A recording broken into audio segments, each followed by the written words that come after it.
خالد بن ولید رضی الله عنه فرمایي چې یو سړی رالو جاء رجل الى النبي صلی الله علیه وسلم فقال انی سائلک عما فی الدنیا والآخرة.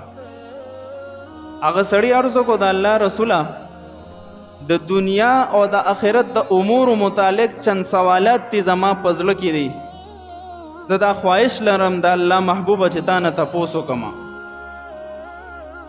نبی علیہ السلام فرمایل سل عما بدا لک، وایه چې څه سوال هم کې په زړه کې دې سم وي وکړه سوال. نو عرض کو یا نبی الله احب ان اکون اعلم الناس، اے د الله محبوبه د الله نبی زه دا خوښوم چې زه دې په دې ټولو خلکو کې د ټولو نه لوی عالم جوړ شم. نو څه وکړم څه عمل وکړم چې زه لوی عالم شم؟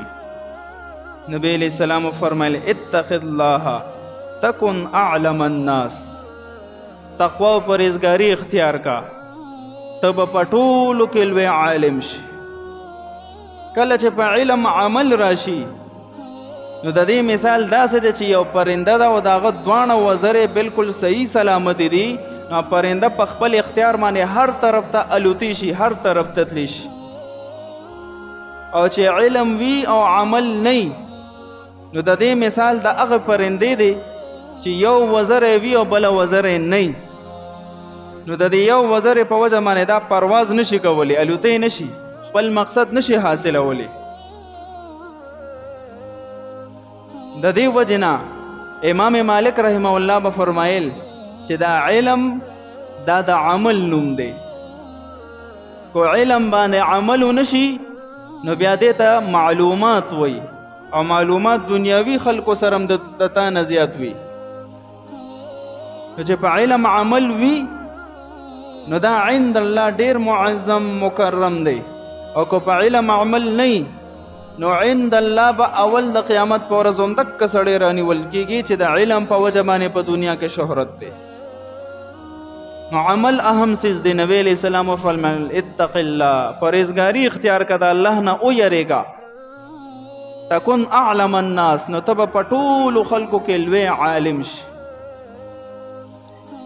بیا عرض کو احب ان اکون اغنى الناس، د الله محبوبه زه دا خوښوم چې زه دې په تمامو خلکو کې ډېر زیات مالدار شم. نبی علیہ السلام فرمایل کن قنعا تکن اغنى الناس، په لږه باندې صبر زده کا ته به په ټولو کې زیات مالدار شي. چې په لږه صبر زده شو نو د دې نتیجه به دا راځي چې الله به دله ډېر مال ورکوي په مستقبل کې، او چې په لږه ناشکري نو الله ته هغه لږ هم بیا اخلي. بیا سوال وکړو احب ان اکون خیر الناس، د الله محبوبه زه دا خوښوم چې زه دې په ټولو خلکو کې ډېر بهتر شم، افضل شم. نو څه وکړمه؟ نبی علیہ السلام فرمایل خیر الناس من ينفع الناس، د بهتر جوړېدو دپاره بهترینه فارموله وښودله. بهتر خلک خو هغه دي چې د نورو خلکو ته نفع رسوي او فایده رسوي، کو جانی فایده رسوي کو مالی فایده رسوي. نو ځان کې دا پیدا که چې د الله مخلوق ته ته نفع ورسوي نو ته به د خونډو خلکو کې بهتر شي.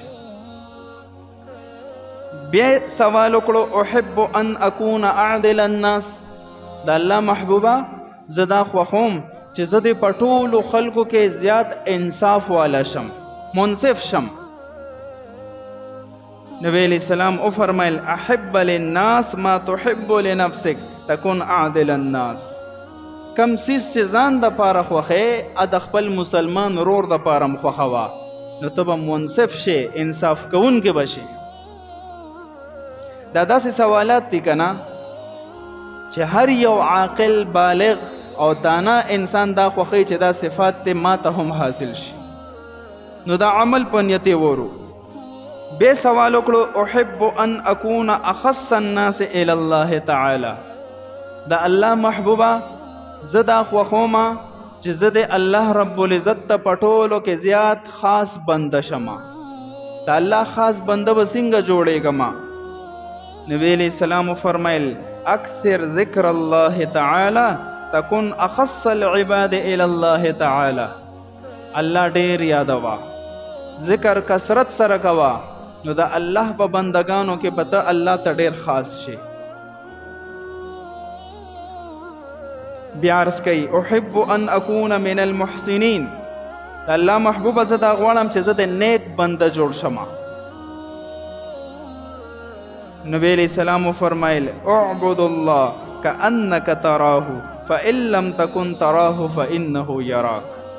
دا الله عبادت په داسې طریقه او په داسې شان کوا چې ستا دا کیفیت وي چې زه الله وینم. او که دومره کیفیت تی نه جوړیږي نو کم از کم دا کیفیت جوړ کړه چې الله ما ویني لګیا دی چې زه څه کوم. زمونږ په عباداتو کې دا دواړه کیفیتونه نشته. عموما مونږ نه رکات ایر وي، واجب عمل را نه پاتې شي، کله کله فرض عمل هم پاتې شي. دا دویم دی او کو دریم رکات دی، دریم دی او کو څلورم رکات دی. عموما په مونځ کې مونږ ته چې مونږ نه د هفتو هیر شوي څیز وي په مونځ کې رایاد شي. دا زمونږ د مونځ حل دی. نو په دغه مونځ باندې مونږ د الله رب العزت نه امن غواړو، چین غواړو، سکون غواړو، مغفرت غواړو، خپله توبه پې قبلو. داسې زمونږ غلط فهمي غونتې ده. د عبادت کیفیت دا پکار دی چې زه الله وینم، یا کم از کم دا کیفیت پکار دی چې الله ما ویني لګیا دی. بیا عرض کوي احب ان یکمل ایمانی. د الله محبوبه زه دا خوښوم چې زما ایمان کامل شي. څه عمل وکړم؟ نبی علیہ السلام فرمایل حسن خلقک یکمل ایمانک. اخلاق ته ښایسته کا، ایمان به دې کامل شي. یو بدخویه انسان وي، بدخویه په هره خبره جنگ جګړه بد اخلاقی، په معاشره کې هم د ده نه خلکه تنګ وي، لاره تې بدلی. دا د دې خبرې دلیل ده چې دا سړی الله ته ناخوښه دی. دا په مخ د ځمکه بوج دی، بوج. خپل آخرت او خپل قبر ځان له درنوي چې بد اخلاقه دی او بدخویه دی. الله دې موږ ته اخلاق حسنه حاصل کی. بیا عرض کوي احب ان اكون من المطیعین. د الله محبوب زه دا خوښوم چې زه د الله فرمان بردار شم، اطاعت کوونکی شم.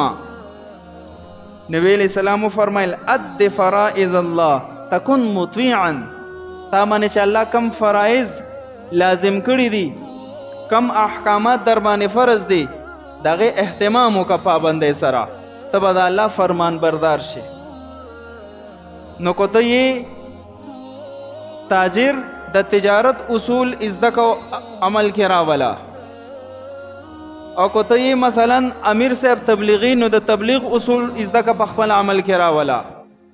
دغه شان روزمره اعتبار سره تا باندې منځونه فرض دي، د مونځ مسائل، فرایض، واجبات، مستحبات ازده که په عمل کې راولا. کو صاحب نصاب د زکات مسائل ازده که عمل کې راولا.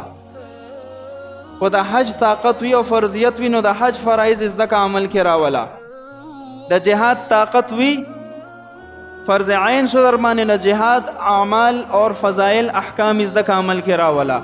معنی دا چې د الله کم یو حکم هم فتا فرض دی، د هغې اهتمام وکړه، ته به د الله تابعدار شي. بیا عرض کوي احب ان القى الله نقیا من الذنوب. ډېر ښکلی سوال یې وکړو. د الله محبوبه زه دا خوښومه چې زه د الله سره په داسې حال کې ملاقات وکړم چې زه د ټولو ګناهونو نه پاک یم. دې دپاره څه عمل وکړم؟ نبی علیہ السلام فرمایل اغتسل من الجنابة متطهرا تلقى الله يوم القيامة وما عليك ذنب.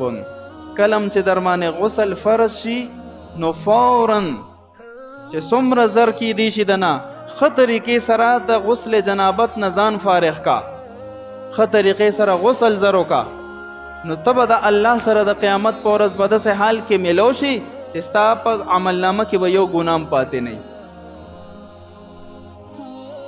دا هر بالغ باندې، عاقل بالغ باندې دا اوس یو امر دی چې غسل به در باندې لازم شو نو دې ته مه ګوره چې بی صبر به وکړم، وروستو به یې وکړم، وروستو به یې وکړم، وروستو به دې حالت کې به د باندې دا لمحات تیریږي او دا ناپاکه دی، او که په دې حال کې دله مرګ رالو مر خو چاته انتظار نه کوي چې ورکه حضرت صاحب به غسل وکړي بیا به تې روح والمه. نو څومره ځل چې غسل وشي نو ممکنه ده کو په دغه حال کې مرګ ران نو کم از کم الله سره به په داسې حال کې ملاقات وشي چې ته به کم از کم پاک یې. حدیث مبارک کې راځي انسان چې په کم حال باندې مړ شي وفات شي د خبر نه مبارک حال کې راپاسي نو په حالت د جنابت کې لاړې په حالت د جنابت کې به الله ته ودرېږي او راپاسېږي. بیا عرض کو احب ان احشر یوم القیامت فی النور. د الله محبوبه زه دا خوښوم چې د قیامت په ورځ د قبر نه راپاسولی شم چې په داسې حال کې راپاسم چې هر طرف ته رڼاګانې وي نورانیت وي زه خو په سکون سره میدان محشر ته روان شم. نبی علیہ السلام فرمایل لا تظلم احدا. د دې کیفیت د حصول لپاره یو عمل دا چې په هیڅ چا باندې به ظلم نه کې. ظلم پرېږده. تحشر یوم القیامت فی النور. نو چې د قیامت په ورځ د قبر نه راپاسولی شي هر طرف ته به رڼاګانې وي نورانیت به وي خوشحاله به وي میدان محشر ته به په حالت د خوشحالۍ کې رواني. په هیڅ چا باندې ظلم مه کوه. بیا وی احب ان یرحمنی ربی. د الله محبوبه زه دا خوښوم چې الله په ما باندې رحم وکړي عذاب کې مې مبتلا نه کړي. نو دې دپاره څه عمل وکړم؟ نبی علیہ السلام فرمایل ارحم نفسک وارحم خلق الله.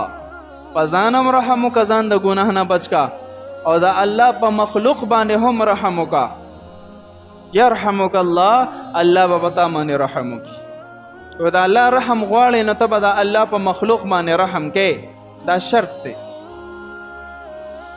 بیا عرض کوي احب ان تقل ذنوبي. د الله محبوبه زه دا غواړم چې زما ګناهونه دې کمیږي ورځ تر ورځه دې کمیږي نیک اعمال مې زیاتیږي او ګناهونه مې کمیږي. دې دپاره څه وکړم؟ نبی علیہ السلام وفرمایل استغفر الله تقل ذنوبک. استغفار ډیر وایا استغفر الله استغفر الله کثرت سره وایا دې سره به ستا الله ګناهونه کموي او نیکیانې به دې زیاتیږي. حدیث مبارک کې راځي توبه لمن وجد فی صحیفته استغفارا کثیرا. هغه سړي ته خوشخبری واوروئ چې د قیامت په ورځ د ده په عملنامه کې کثرت سره استغفار وموندلی شي. تو په دنیا کې ډیر استغفار ویلی نو ده ته خوشخبری واوروئ د کامیابۍ د جنت زیری ورته واوروئ چې دا زمونږ او ستاسو خصوصي وظیفه شي. هر ټایم چې مونږ کم از کم استغفر الله استغفر دا خو ویو که نه یا کم از کم یو خاص عادت مقرر کو چې د ورځې سار ماښام دا مونږ ویو چې دا ذخیره خو جمع را سره د ګناهونو ذخیره خو هم ډېره جمع کړه او لګیا یو کوشش کوو چې الله خفه کو هر عمل کې. خو لږ غونده دې طرف ته هم سوچ پکار دی کو زه لاړم والله کو زما بچي زما دپاره بیا صلات تسبیح مونځ کو په ما پسې روبخي زما خاندان والا به رسم رواج به ما پسې پوره کی هغه جمعې او هغه اخترونه او هغه څلوېښتیانې او کلونه به راپسې وکړي خو هېڅ قسم اجر یې ماته نه رارسي. بس خبره ختم شو. سړی لاړو دا پوه شو په قبر کې د ده معامله پوه شي. عقلمند سړی دی چې ځان دپاره د آخرت توشه تیاره کړي. بیا عرض کوي احب ان اکون اکرم الناس. د الله محبوبه زه دا خوښوم چې زه په ټولو خلکو کې زیات عزتمند شم. دې دپاره څه عمل وکړم؟ نبی علیہ السلام فرمایل لا تشکون الله الی الخلق تکون اکرم الناس. خلکو ته د الله شکایتونه مه کوه. یاره تشې بیماریانې دي او زمونږ په سر دی تش غمونه دي عذابونو دپاره یې مونږ لیدلي یو فتنو آفتونو دپاره یې مونږ لیدلي یو ښه ورځ هم نشته. دا په الله باندې د الله په احکاماتو باندې شکایت دی. د الله په فیصله باندې د ناراضتیا اظهار دی. کو ته بیماره مې د الله بنده کو پې د صبر وکړو اجر دی پې او که ته په خوشحالۍ کې او پې د الله شکر دی ادا کو نو په اجر کې په هر حال کې امن کې. او چې کله دی د الله خلاف شکایتونه شروع کړل نو بیا به د خدای پاک دنیا کې هم ذلیله کوي آخرت کې خاص هم ذلیله دا سړی. نو شکایت به نه کوي د الله رب العزت نه. بیا وی احب ان یوسع علی فی الرزق. د الله محبوبه زه دا غواړم چې زما رزق کې د ډېر وسعت پیدا شي زما رزق ته ډېر شي. نبی علیہ السلام فرمائے دم علی الطهارت، ہمیشہ په اودس کې اوسا، د اودس پابندی کوا، په د ضرورت په وجه ته شډه کې امتیاز دې اوکړې اودس مات شو نو فورا بیا اودس وکا چې هر وخت په اودس کې ستا په رزق کې به برکت. بیا ويحب ان اكون من احباء الله ورسوله، د الله محبوب زدا خوخوم چې زه د الله او د الله د رسول محبوب شم، خوښ شم. نبی علیہ السلام فرمایل احب ما احب الله ورسوله وابغض ما ابغض الله ورسوله، کم سيزونه چې الله او د الله رسول ته خوختي هغه ته اپناو کا، تم وسره میناو کا، او کم سيزونه نه الله او د الله رسول نا خوختیا اظهار کړي دي تم دا غي سره بغض او ساته او ځانته وسات. اسانه فارمولا. بیویل احب ان اكون امنا من سخط الله، د الله محبوب زه دا غواړم چې زه د الله د غصې نه په امن کې شم د قیامت په ورځ. د الله غضب ته ډېر پریشان یم چې ما ته غصناک نشي. نبی علیہ السلام فرمایي لا تغضب علی احد تأمن من غضب الله، په دنیا کې بچا باندې غصه مه کوه نو ته به د الله د غصې نه محفوظ شي. بیا وی احب ان تستجاب دعوتی، د الله محبوب زه دا خوښوم چې زما د هر دعا قبلولی شي، چې زه کلم لاس اوچتوم چې دعا مې قبلیږي، مستجاب الدعوات شم.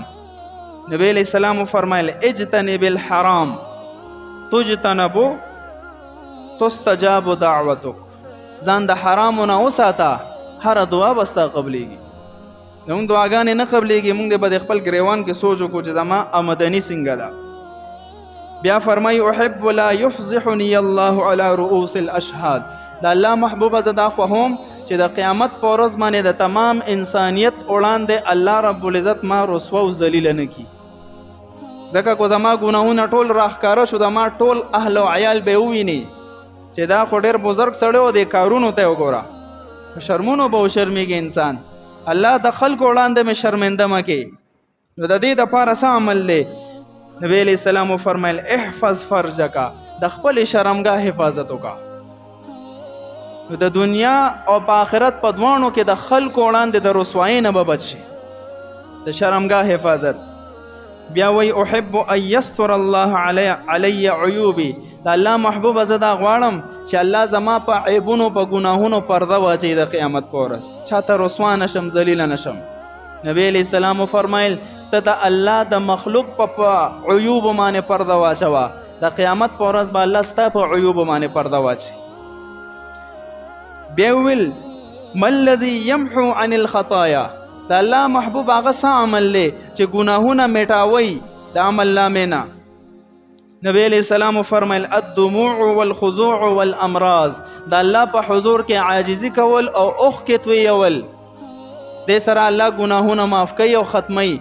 او دویم والامراض، چې هر قسم بیماری در باندې راشي نو صبر به کول، الله نه شکایتونه نه کول، دې سره ګناهونه ختمیږي. بیا فرمایل ای حسنه افضل عند الله، د الله په نسبت باندې د غونډو نه ښکلې نیکي څه ده د الله محبوبه؟ نبی علیہ السلام فرمایي حسن الخلق، ښکلي اخلاق، والتواضع، عاجزي، ځان کمزوري ګڼل بل د ځان نه اوچت ګڼل، والصبر علی البلیه، په مصیبتونو باندې صبر کول، والرضا بالقضاء، او د الله په فیصله باندې رضامندتیا اختیارول، چې الله څه فیصله موکړه زه پرې راضي یم. دا د الله په نسبت باندې ډېر لوی عمل دی. بیا وی ای سیئه اعظم عند الله، د الله په نسبت باندې د ټول نه لوی ګناه څه ده؟ وی فرمایل سوء الخلق والشح المطاع، بد اخلاقی الله ته ډېره ناخوښه ده. مخلوق ته هم داسې سړی ناخوښوي چې بد اخلاقی او تندخوی وي. اور دویم وشح المطاع، بخیل انسان، د مخلوق هم ته نفرت کیږي او د الله هم نه دی خوښ بخیل انسان. بیا وی ما الذي يسكن غضب الرحمن، د الله محبوب اسا عمل چې د رحمان غصه وسره سړیږي. وی فرمایل اخفاء الصدقه وصله الرحم، پټې پټې صدقې کول او خپل رشتہ دارانو سره رشتہ داری قائم ساتل، الله غصه به دې سره سړیږي. بیا عرض کوي ما الذي يطفئ نار جهنم، هغه څه عمل دی چې د جهنم ور وسره بندیږي او ختمیږي. نبی علیہ السلام فرمایل الصوم، اروجه ده، روزي سره د جهنم اور د انسان په باره کې مړ شي. نو ګوره دې کې داسې فضایل بیان شو چې زمونږ دنیوي اخروي مسائل به حل کېدی شي.